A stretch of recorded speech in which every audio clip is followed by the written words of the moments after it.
Facebook എങ്ങനെ നമുക്ക് പൈസ ഉണ്ടാക്കാൻ പറ്റും എന്നുള്ളതാണ് ഈ വീഡിയോ. ഫേസ്ബുക്ക് ഓപ്പൺ ചെയ്യുക, അതിനകത്ത് 3 ഡോട്ട്സ് ഓപ്പൺ ചെയ്യുക. അതിനകത്ത് പ്രൊഫഷണൽ മോഡ് ടേൺ ഓൺ ചെയ്യാനുള്ള ഓപ്ഷൻ കാണാൻ സാധിക്കും, അത് ക്ലിക്ക് ചെയ്യുക. അതിനുശേഷം സി ഡാഷ്ബോർഡ് എന്നുള്ളത് കാണാൻ സാധിക്കും, അതിൽ സെലക്ട് ചെയ്യുക. സോ അതിനകത്ത് ടൂൾസിനകത്ത് മോണിറ്റൈസേഷൻ എന്നുള്ള ഓപ്ഷൻ ഉണ്ട്, അത് സെലക്ട് ചെയ്യുക.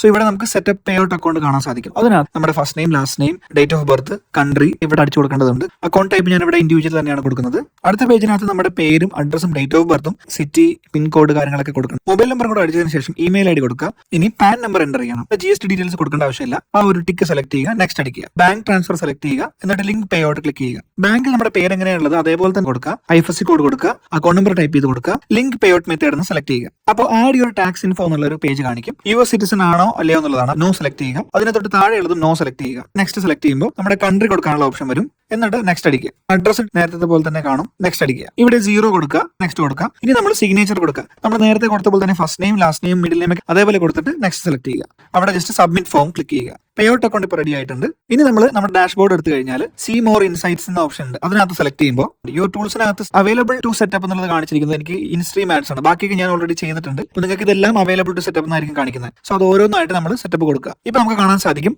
ഞാൻ മോണിറ്റൈസേഷൻ എലിജിബിൾ ആണെന്നുള്ളതും. ഇനി നമ്മൾ ഒറിജിനൽ കണ്ടന്റുകൾ നമ്മൾ ഫേസ്ബുക്കിലൂടെ പോസ്റ്റ് ചെയ്യുമ്പോൾ നമുക്ക് അതിൽ നിന്നൊക്കെ പേയ്മെന്റ് കിട്ടാൻ സാധിക്കും. ഏതൊക്കെ രീതിയിലുള്ള പേയ്മെന്റ് ഓപ്ഷൻസ് ആണ് ഫേസ്ബുക്കിൽ ഉള്ളത് എന്നുള്ളത് ഡീറ്റെയിൽ ആയിട്ട് ഞാൻ അടുത്തൊരു വീഡിയോയിൽ പറയുന്നതാണ്.